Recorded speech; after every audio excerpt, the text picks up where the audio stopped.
ქრისტი, ამ 9 ფეხბურთელიდან ჩავიფიქრე ერთ-ერთი. ახლა შენ უნდა დამისვა მხოლოდ და მხოლოდ 5 კითხვა და გამორიცხვის მეთოდით უნდა მითხრა, რომელი ფეხბურთელი მყავს ჩაფიქრებული. ყველაზე მნიშვნელოვანი კითხვა, ქართველია? ქრისტი, ეგ ჩეხერული კითხვა არის. ნახევარს გამორიცხავ ფაქტიურად. არა უშავს. ქართველი არ არის, ესე იგი. ზუსტად ვიცოდი, რომ ქართველს არ აირჩევდი, იმიტომ რომ ეგრევე მივხვდებოდი.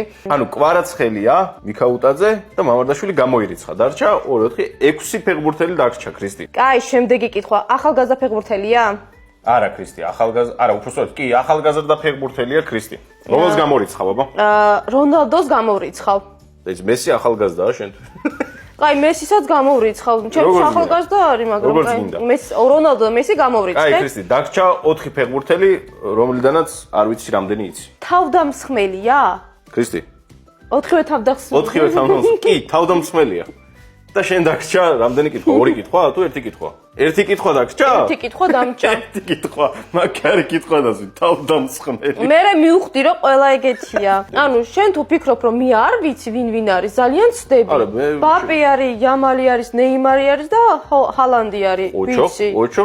ამ 4-დან ყველაზე ახალგაზრდა არის? არა. არა, იამალი არ არის? არ არის. ერთ კითხვას გაგჩუქნი კიდე და შეგეძლო დამისვა. მესისთან ერთად თამაშობდა? კი. დაიცა აქ ორივე მესის და ნეიმარის და ბაპეც თამაშობდა. მე ვფიქრობ რომ ნეიმარი აირჩიე, იმიტომ რომ კარგად თამაშობს და საბოლოო პასუხი მჭირდება. ნეიმარი. მართალი ხარ. მართლა? მართლა ნეიმარი ჩავიფიქრე, ქრისტი. ხედავ ესეთი სუსტიც არ ყოფილიყარ ფეხბურთში და შენ გადმოგეცემა ეს ულამაზესი ბუსკვერცხები. ამდენი, სულ ყველა შენი იყოს.